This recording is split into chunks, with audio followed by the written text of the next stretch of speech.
Oui, bien-aimés dans le Seigneur, soyez bénis partout où vous êtes. Votre humble frère, serviteur, Christ voilà.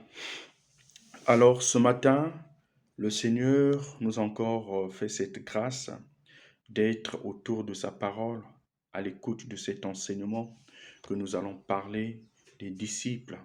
Alors être disciple de Jésus-Christ. Alors tout d'abord, nous allons prier. Éternel Dieu Tout-Puissant, nous te bénissons, nous te louons ce matin, Seigneur, par cette grâce, pour cette grâce plutôt que nous venons de recevoir une fois de plus auprès de toi. Cette grâce que personne n'a pu mériter, Seigneur notre Dieu. Et que ce matin, avec notre Dieu, tu as fait de telle sorte que nous soyons comptés parmi les vivants de ce matin, d'aujourd'hui même. Pour cela, nous montrons notre reconnaissance auprès de toi, Seigneur. Oui, nous voulons être enseignés, Père. Nous voulons être éclairés, éternel notre Dieu. Voilà pourquoi nous implorons ta présence en ce moment, Seigneur notre Dieu. Cette présence par la puissance du Saint-Esprit afin de nous révéler ces choses cachées avec notre Dieu. Père, bénis ce moment. Utilise-nous puissamment car nous avons soif de toi. Ton amour est que tous nous soyons sauvés. Et Seigneur, nous voulons être sauvés. Béni sois-tu au nom de Jésus. Amen. Bien-aimé dans le Seigneur, que Dieu te bénisse, toi qui es toujours là à nous suivre. Alors nous allons parler euh, des disciples, être de ce thème, de cet enseignement, de ce matin intitulé Être disciple de Jésus-Christ. Oui, aujourd'hui, beaucoup de personnes euh, ont donné ce privilège, cette place à des personnes que nous connaissons. Et nous, en tant que fidèles, certaines personnes sont derrière ces responsables, derrière ces leaders, et ils sont là à suivre certains enseignements qui peut-être n'aura aucun sens dans leur vie. Mais j'aimerais te dire ce matin qu'une vie sans Christ, c'est une vie morte. Alors, quand nous parlons de disciples, le disciple, celui qui suit les principes, les enseignements de son maître. Et aujourd'hui, j'aimerais te parler de ce maître-là. Ce maître que tu connais déjà, ce maître que nous connaissons, ce maître qui a sacrifié sa vie afin que toi, que tu sois sauvé, moi, que je sois sauvé, que ce monde soit sauvé. C'est Jésus-Christ que j'aimerais t'enseigner ce matin.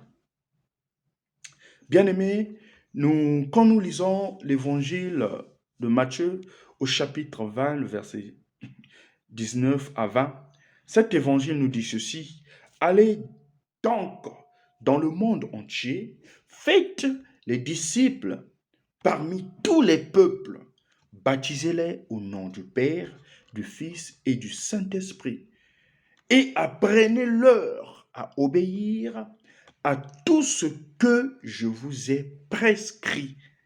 Voici, je suis moi-même avec vous chaque jour jusqu'à la fin du monde.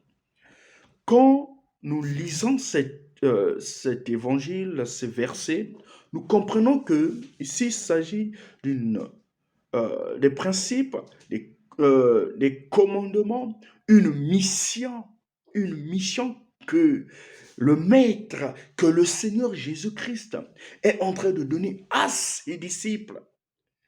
Quel est l'objectif de cette mission? C'est de faire des disciples, donc d'aller partout dans le monde, chercher les âmes perdues, de les évangéliser, afin que ces âmes se transforment en chrétienté.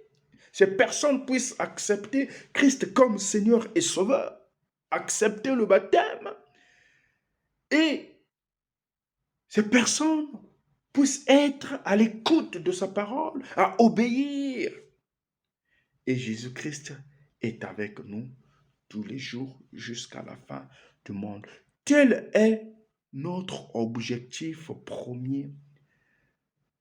notre objectif principal en tant que chrétiens que nous sommes, en tant que disciples de Jésus-Christ que nous sommes. Aujourd'hui, ce matin, bien-aimés dans le Seigneur, pour cet enseignement, peut-être que tu n'as pas encore eu cette occasion pour cet enseignement, mais je suis sûr, après l'écoute, après avoir été enseigné ce matin, tu seras capable, toi aussi, d'aller, de transmettre le même message partout où tu poseras tes pieds, parce que notre objectif de ce matin, c'est que tu sois disciple de Jésus-Christ et que je le sais que tu es disciple de Jésus-Christ. Amen. Que Dieu te bénisse. Alors, bien-aimé dans le Seigneur, Jésus-Christ a tellement marqué notre histoire que notre calendrier lui-même fait allusion à son passage physique parmi les hommes.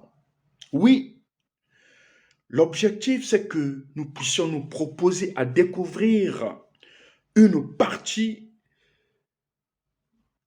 de notre Maître, de notre Seigneur Jésus-Christ, de qui il est. Quel est son message? Comment il peut et veut impacter notre vie, votre vie, ta vie aujourd'hui? Quelle relation, personnelle il nous propose, il te propose ce matin, il vous propose, il nous propose ce Jésus-là. Quelle est cette relation? Et oui, comment suivre certains de ces enseignements? Voilà l'objectif à découvrir dans cet enseignement. Les principes à découvrir, les points clés à découvrir dans cet enseignement. Bien-aimés dans le Seigneur, aujourd'hui, être disciple de Jésus-Christ, ce n'est ni être catholique, être protestant, être évangélique, être baptiste, être ngundiste, être je ne sais pas d'une autre dénomination. Car nous avons qu'un seul maître. Et ce maître-là, c'est Jésus-Christ. Ce n'est pas ces dénominations-là qui fera de nous que nous sommes des chrétiens, mais accepter le Christ, Jésus-Christ dans notre vie comme Seigneur et Sauveur. Personnellement, comprendre tout cela, et là je suis disciple de Jésus-Christ. Oui, voilà pourquoi ce qui est très important, ce qui est important avec lui, avec Jésus-Christ, c'est qu'il nous prend en compte chacun individuellement et il agit en fonction de nos histoires personnelles, de notre enfance, de nos traumatismes, de nos échecs, de nos peurs même, de nos fautes, mais aussi de notre personnalité bien-aimée dans le Seigneur, de nos dons, de nos capacités, parfois même de nos rêves cachés ou enfouis. Oui, bien-aimé dans le Seigneur, cet enseignement est utile pour toi et moi. Mais nous arrivons à un point de connaître Dieu et ses intentions vis-à-vis de nous. Nous devons connaître Dieu et ses intentions vis-à-vis de nous. Les intentions de Dieu pour vous, les intentions de Dieu pour moi, les intentions de Dieu pour nous tous. Quelles sont ces intentions? Oui, nous avons tous sans doute, bien-aimés dans le Seigneur, déjà réfléchi sur certaines questions telles que l'existence de Dieu. Dieu existe-t-il? Parfois, tu es arrivé à un point, peut-être que tu as rencontré des problèmes, des situations, et que jusqu'aujourd'hui, peut-être que tu es dans des difficultés et tu te poses la question, est-ce que réellement Dieu existe-t-il? Mais si Dieu existe, pourquoi il permet ces choses dans ma vie? Voilà les questions qu'on se pose. Parfois aussi, on se pose des questions. Comment il est? Si il existe, mais comment il est? Quel est le sens de la vie? Où trouver la vérité? Voilà des questions qu'on se pose.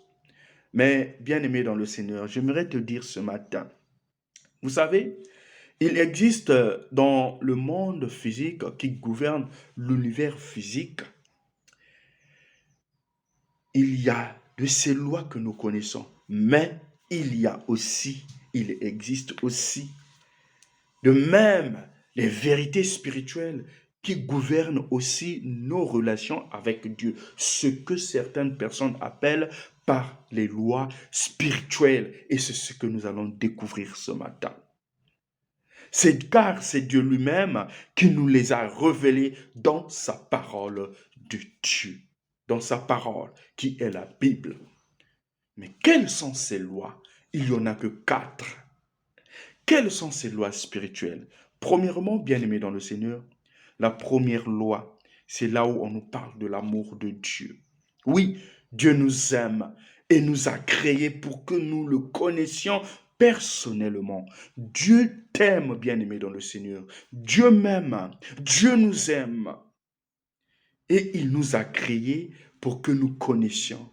Nous le connaissons personnellement. Est-ce que connais-tu réellement ton Dieu personnellement? Nous allons le découvrir. Bien-aimés dans le Seigneur, Dieu nous aime. Dans son évangile, au Jean chapitre 3, le verset 16, la parole de Dieu nous dit, car Dieu a tant aimé le monde qu'il a donné son Fils unique, afin que quiconque croit en lui ne périsse pas, mais qu'il ait la vie éternelle. Voici l'amour de Dieu manifesté en son Fils. Il nous a envoyé son Fils unique qui est venu sur cette terre. Il nous dit, afin que quiconque croit en lui ne périsse pas, mais qu'il ait la vie éternelle. Voilà son amour. Dieu a vu que non, ce monde ne peut plus continuer à la destruction. Je dois envoyer mon Fils Jésus comme victime.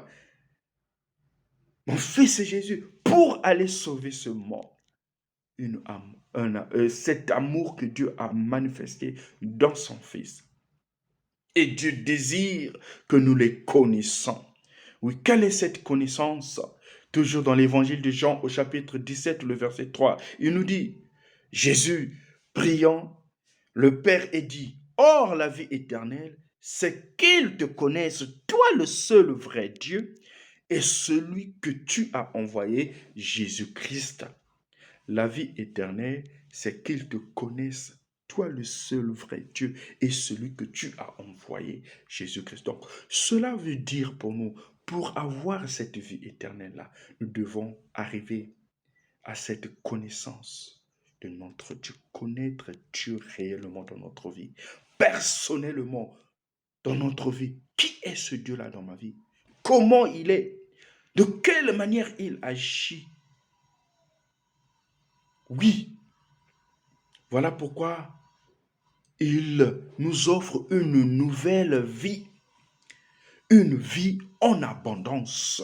C'est ce que l'apôtre Paul nous fait ce témoignage dans son deuxième épître aux Corinthiens, donc 2 Corinthiens chapitre 5, le verset 17, quand il dit, si quelqu'un est en Christ, il est une nouvelle créature. Les choses anciennes sont passées, voici toutes choses sont devenues nouvelles. Et il dit un peu plus loin, moi je suis venu afin que l'homme ait la vie et qu'il l'ait en abondance. Voilà l'objectif de notre Seigneur Jésus-Christ. Il est venu sur cette terre afin que toi, que tu puisses avoir cette vie. Et quelle est cette vie-là? Cette vie éternelle. La vie éternelle, bien aimée dans le Seigneur, est en Jésus-Christ. Nous avons une nouvelle vie, une vie en abondance au moment où nous avons le Christ dans notre vie, au moment où nous marchons avec le Christ dans notre vie, au moment où nous connaissons ce Dieu-là, ce Jésus-Christ-là, réellement dans notre vie. Voilà, nous aurons une vie en abondance et c'est ce qu'on appelle une vie éternelle, la vie éternelle. Mais on se pose la question, pourquoi tant de gens ne connaissent-ils pas cette vie en abondance? Oui, Certainement, peut-être que tu connais ce Christ, mais tu es toujours dans ces mêmes questions. Mais pourquoi les gens connaissent-ils pas cette vie en abondance? Pourquoi je ne connais pas aujourd'hui cette vie en abondance dans ma vie? Cette relation avec Dieu? Voilà la question. Et c'est la deuxième loi qui nous donne la réponse à cette question-là. Bien-aimé, l'homme ne peut avoir cette relation avec Dieu à cause de sa propre attitude. L'homme ne peut avoir cette relation avec Dieu à cause de sa propre attitude. Oui, bien-aimé dans le Seigneur, l'homme a été créé pour vivre en relation intime avec son Créateur. Quand nous repartons dans l'histoire de la création du monde, quand Dieu a placé Adam et Ève dans le jardin, l'objectif était que l'homme puisse être en relation étroite avec Dieu. Donc Dieu venait pour parler avec Adam et Ève personnellement. Et il parlait comme ça.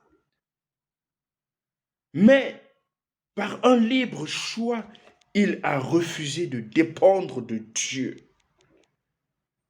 Cette volonté caractérisée par une attitude d'indifférence ou de refus à l'égard de Dieu est une manifestation de ce que la Bible appelle le péché.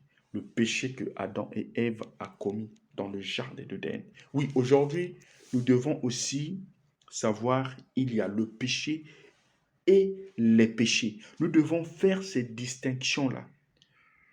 Le péché, c'est le péché que Adam et Ève ont commis dans le jardin d'Éden, ce que la Bible appelle le péché de la désobéissance. Mais les péchés, ce sont les actes que nous commettons, les actes de tous les jours.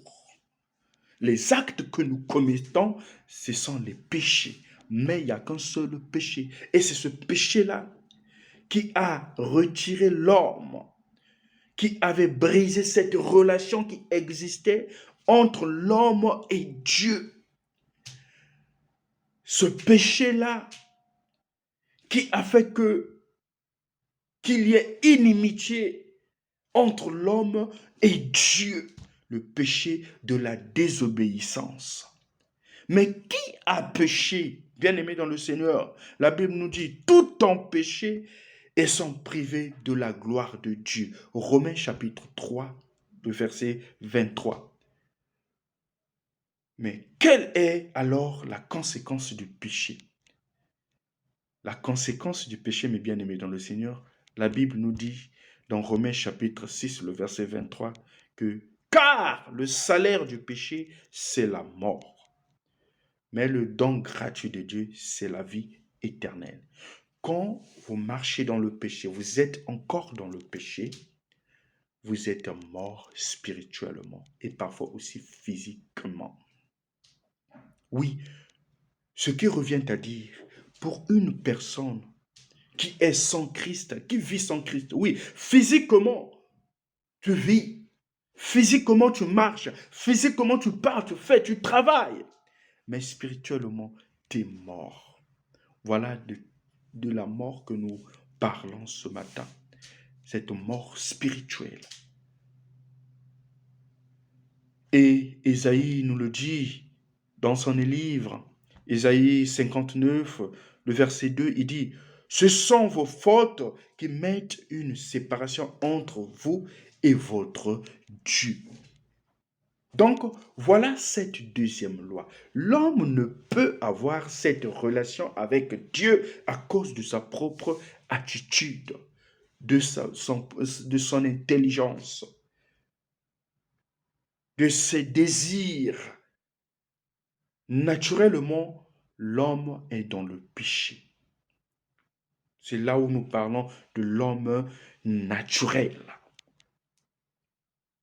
Oui, bien-aimé, Dieu est saint et l'homme pécheur.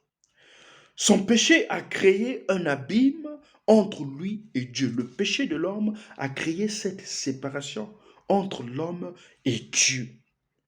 L'homme s'est détourné de Dieu et il essaie de trouver la sécurité et la satisfaction de ses biens à travers l'argent, des rapports humains, une bonne morale ou des pratiques religieuses. Mais cependant, toutes ces tentatives sont insuffisantes à la recherche de ce Dieu-là, car elles ne s'attaquent pas au problème fondamental de l'homme, à savoir le péché. Régulariser ce problème, ce n'est pas avoir des relations entre hommes ou être toujours à la recherche de l'argent, à la morale, aux pratiques religieuses pour régler le problème du péché. Mais pour régler ce problème, bien aimé dans le Seigneur, c'est ce que la troisième loi veut nous expliquer maintenant. Que nous dit cette troisième loi, bien aimé dans le Seigneur? La troisième loi nous dit, Jésus-Christ est la réponse de Dieu lui-même au péché de l'homme. Donc, pour résoudre ce problème du péché, Jésus-Christ est la solution de l'homme. Et il est le seul chemin par lequel nous pouvons connaître et expérimenter l'amour de Dieu et expérimenter aussi cette vie nouvelle. C'est Jésus-Christ qui est le seul chemin bien-aimé dans le Seigneur. Oui, ce Jésus annoncé à plusieurs siècles avant sa venue. Quand nous lisons les livres d'Ésaïe au chapitre 53, nous comprenons cela. À la fois pleinement homme, pleinement Dieu. Philippiens chapitre 2, les versets 5 à 7. Jésus de Nazareth est un être unique dans l'histoire du monde. Jésus-Christ est un être unique dans l'histoire du monde.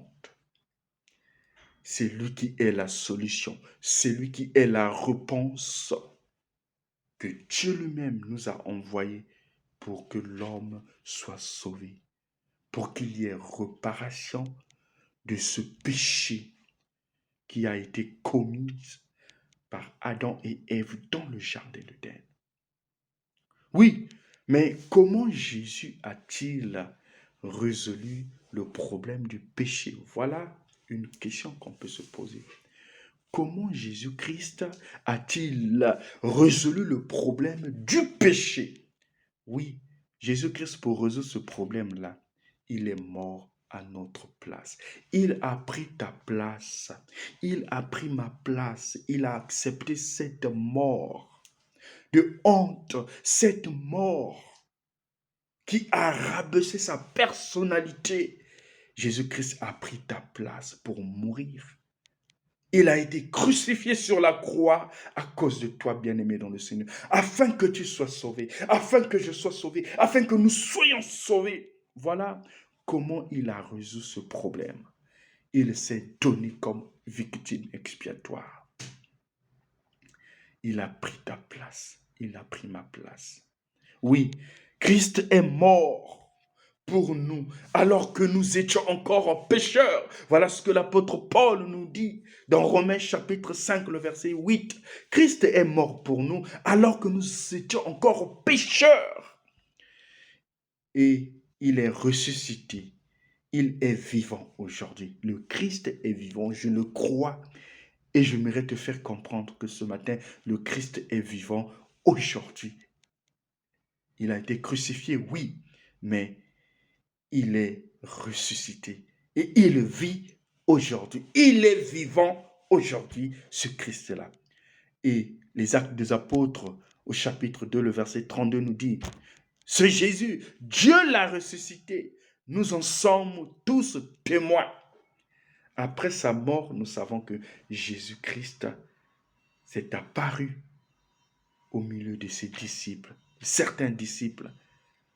Et c'était vraiment quelque chose d'incroyable, qui était une folie pour certaines personnes, qui était une abomination pour certaines personnes, parce qu'ils ne comprenaient pas comment ce mystère s'est accompli. Jésus-Christ est vivant aujourd'hui. C'est pourquoi Jésus peut dire maintenant, je suis le chemin, la vérité, la vie. Nul ne vient au Père que par moi. C'est Jésus-Christ qui est le chemin. C'est Jésus-Christ qui est la vie. C'est Jésus-Christ qui est la vérité. Bien-aimé, ton chemin, c'est Jésus-Christ. Bien-aimé, ton chemin, ta vie, c'est Jésus-Christ. Bien-aimé, la vérité, c'est Jésus-Christ. Tu es à la recherche de la vérité, mais c'est Jésus-Christ qui est la vérité. Tu es à la recherche de la vie, de ta vie, mais c'est Jésus-Christ qui est ta vie. Et c'est Jésus-Christ qui est ton chemin. Voilà pourquoi ce matin, je voulais te parler de ce Jésus-là. Oui, à cause de notre péché, bien-aimé dans le Seigneur, nous nous sommes condamnés à mort. Mais Dieu a envoyé son Fils Jésus-Christ pour mourir sur la croix à notre place. Il a franchi l'abîme qui nous sépare de Dieu. Il a été condamné à notre place. C'est pourquoi nous pouvons maintenant recevoir le pardon de Dieu et vivre cette vie en abondante dans une relation personnelle avec lui. Par sa mort, maintenant, nous pouvons vivre cette vie en abondance. Par sa mort, maintenant, nous pouvons reparer. Par sa mort, maintenant, nous pouvons expérimenter l'amour de Dieu dans notre vie. Par sa mort, nous pouvons maintenant aller consulter notre Dieu. Mais c'est par la mort de Jésus-Christ. Mais cela, cette relation personnelle, c'est en l'acceptant dans notre vie. Voilà pourquoi le livre d'Éphésiens au chapitre 2, le verset 8 à 9 nous dit « Car c'est par la grâce que vous êtes sauvés par le moyen de la foi. Et cela ne vient pas de vous, c'est le don de Dieu. Ce n'est point par les œuvres afin que personne ne se glorifie. C'est une grâce. Nous sommes sauvés par la grâce de Dieu. Bien-aimé, veux-tu être sauvé ce matin par la grâce de Dieu? Moi, je suis sauvé par la grâce de Dieu. Je le sais et je le crois. Je suis sauvé par la grâce de Dieu. Et j'aimerais que toi aussi tu sois sauvé par cette même grâce. Voilà pourquoi ce matin, je t'annonce cet évangile-là, cet enseignement. Oui, voilà cette troisième loi. Jésus-Christ est la réponse de Dieu lui-même au péché de l'homme. Il est le seul chemin par lequel nous pouvons connaître Dieu et expérimenter cette nouvelle vie. Mais il ne suffit pas de connaître ces trois lois, bien-aimés dans le Seigneur, ces trois vérités, ni même d'y croire intellectuellement. Mais il y a cette quatrième loi qui nous dit ceci. Nous ne pouvons connaître Dieu de façon personnelle que si nous confions, individuellement notre vie à Jésus-Christ. C'est là où nous pouvons accepter le Christ comme Seigneur et Sauveur de ma vie. Là, je pourrais maintenant expérimenter, connaître Dieu de façon personnelle dans ma vie. Est-ce que tu as déjà accepté Christ dans ta vie? Est-ce que tu as déjà donné ta place, ta vie à Jésus-Christ? Voilà l'objectif de notre enseignement de ce matin. Que tu donnes ta vie à Christ, que tu puisses recevoir ce Jésus-Christ comme Seigneur et Sauveur dans ta vie. Car c'est lui qui est la vie, le chemin et la vérité. Donc le chemin, la vérité et la vie, c'est Jésus-Christ. Bien-aimés dans le Seigneur, confier notre vie à Jésus-Christ implique quelques points que nous devons découvrir, que nous allons découvrir maintenant. Alors, connaître, donc confier notre vie à Jésus-Christ implique de comprendre que nous sommes condamnés à cause de notre révolte ou de notre indifférence à l'égard de Dieu. C'est de comprendre d'abord cela, que nous sommes condamnés à cause de notre révolte ou de notre indifférence. Deuxièmement, confier notre vie à Jésus-Christ nous ramène à croire Oui, à croire que Jésus-Christ a payé totalement la dette de nos péchés, le prix de nos péchés, en mourant sur la croix. Je dois croire, donc confier ma vie à Jésus-Christ, et je dois croire que Jésus-Christ a payé ma dette, a pris ma place en mourant sur la croix. Et troisièmement, confier notre vie à Jésus-Christ, c'est le désirer, l'aimer. Donc, d'abord, avant là, c'est de le remercier pour son pardon. Le remercier pour son pardon. Et quatrièmement, le désirer, l'aimer et lui obéir en nous détournant de nos péchés pour vivre une relation personnelle avec lui. Oui, bien-aimés dans le Seigneur, cet engagement fait de nous un enfant de Dieu. Quand nous prenons ces engagements, nous devenons des enfants de Dieu. Je suis appelé enfant de Dieu. Jean chapitre 1, le verset 12, la Bible nous dit, « Mais à ceux qui l'ont reçu, à ceux qui croient en son nom, il a donné le pouvoir de devenir enfant de Dieu. » Recevoir Jésus-Christ comme Seigneur et Sauveur dans ta vie. Croire en son nom, vous êtes déclaré enfant de Dieu. Es-tu enfant de Dieu? Si tu n'es pas enfant de Dieu, c'est l'occasion pour toi, bien-aimé dans le Seigneur, de le recevoir comme Seigneur et Sauveur dans ta vie. C'est pourquoi Jésus-Christ désire cette relation personnelle, bien-aimé dans le Seigneur. Il dit, « Voici, je me tiens à la porte et je frappe. Si quelqu'un entend ma voix et ouvre la porte, j'entrerai chez lui et je souperai avec lui et lui avec moi. » Apocalypse chapitre 3, le verset 2. Jésus-Christ est là. Tu es en train d'entendre cette parole. Là où tu es, peut-être que tu es à la maison, dans ta chambre, où tu me suis, où tu m'écoutes. Peut-être au boulot, tu n'as pas encore reçu le Christ, mais le Christ est là. Le Christ est Jésus. Il est en train de frapper dans ton cœur. Ouvre juste ton cœur. Reçois Jésus-Christ. Il sera avec toi. Il soupera avec toi. Et il sera avec toi. Il est en train de frapper. Peux-tu ouvrir ton cœur pour accepter, recevoir Jésus-Christ dans ta vie? Bien-aimé, ce message s'adresse à toi. Peux-tu ouvrir ton cœur pour recevoir ce Jésus? Ces deux cercles, oui, bien-aimés dans le Seigneur. Aujourd'hui, nous avons deux aspects qui caractérisent l'individu. Oui, premièrement, il y a ce que nous appelons le moi. Certaines personnes ont le moi au centre de leur vie. C'est-à-dire, c'est eux-mêmes qui conduisent leur vie. Leur vie est dirigée par leur propre intelligence, leur propre sagesse que le monde leur a attribuée.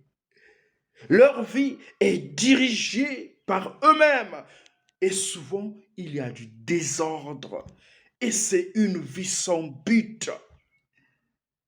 Le moi qui a pris la première place dans ta vie. Vous êtes sans Jésus.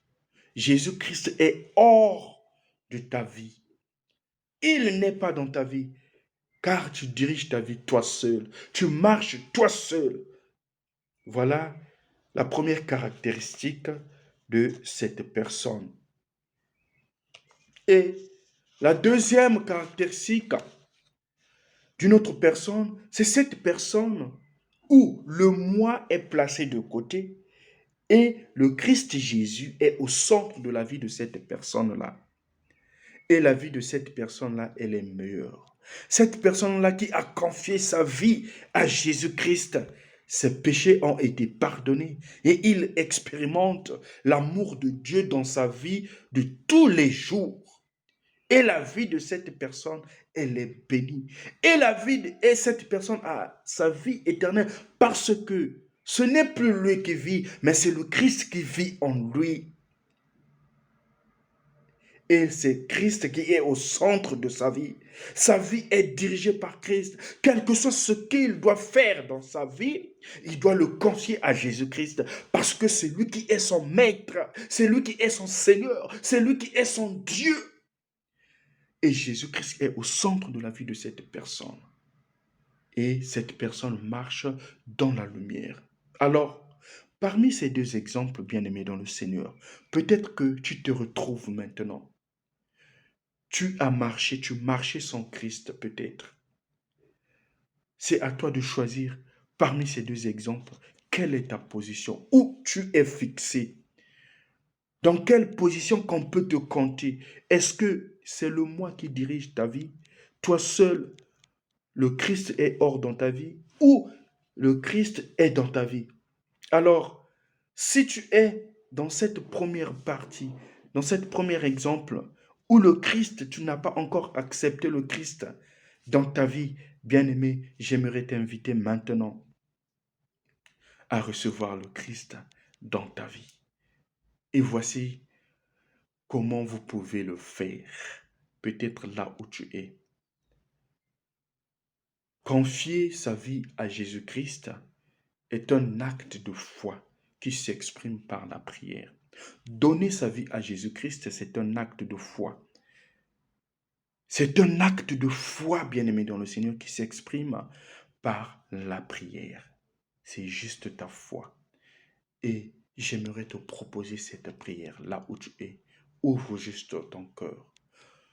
Et la foi de recevoir ce Christ-là, tu verras ce qui va t'arriver, ce qui va arriver dans ta vie. Voilà la prière que j'aimerais te proposer ce matin. Vous savez, prier, c'est tout simplement parler avec Dieu. Il vous connaît, ce Dieu-là. Ce qui importe pour lui est l'attitude de votre cœur. Oui, la façon que vous vous présentez.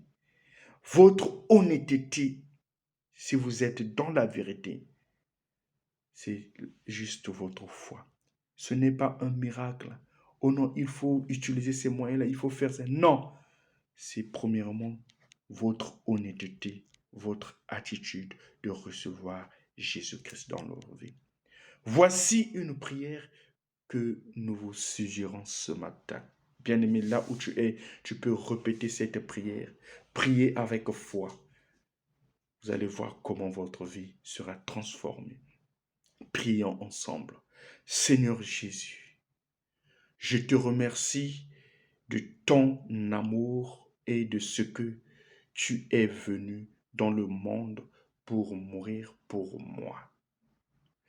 Je reconnais que j'ai dirigé jusqu'à présent ma propre vie et qu'ainsi j'ai péché contre toi. Je veux maintenant mettre ma confiance en toi, te recevoir dans ma vie. Merci de me pardonner mes péchés. Fais de moi la personne que tu désires que je sois. Je te remercie d'avoir répondu à ma prière et d'être maintenant dans ma vie. Amen.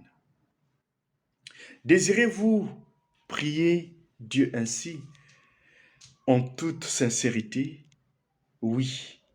Si oui, priez maintenant selon sa promesse. Jésus-Christ viendra dans votre vie.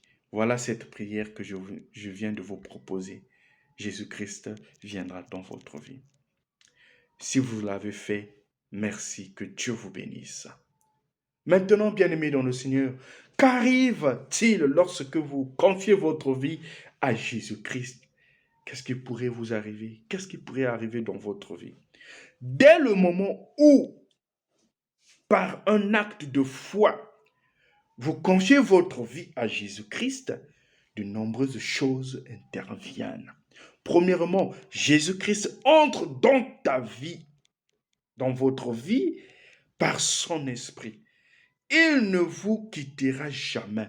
Apocalypse chapitre 3, le verset 20. 1 Corinthiens chapitre 12, le verset 13. Hébreux chapitre 13, le verset 5. Au moment où vous avez accepté Jésus-Christ dans votre vie, il entre dans votre vie par son esprit et il ne vous quitterait jamais. Deuxièmement, vos péchés sont totalement pardonné. Quand vous acceptez le Christ comme Seigneur et Sauveur par cet acte de la foi, cet acte d'honnêteté, cet acte de vérité, vos péchés sont pardonnés. Tous vos péchés sont pardonnés au moment où vous acceptez Christ comme Seigneur et Sauveur dans votre vie par le moyen de la foi. Deuxièmement, vos péchés sont pardonnés. Et troisièmement, vous êtes enfant de Dieu. Vous êtes enfant de Dieu. Galates chapitre 3, le verset 26, Jean 1, 12. À tous ceux qui l'ont reçu, il leur a donné le pouvoir de devenir enfants de Dieu.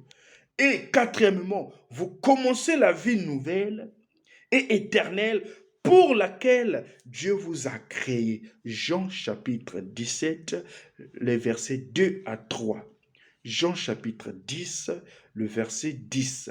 2 Corinthiens chapitre 5, les versets 14 à 17. Donc, vous commencez votre nouvelle vie et cette vie éternelle. C'est là où Paul nous fait ce témoignage.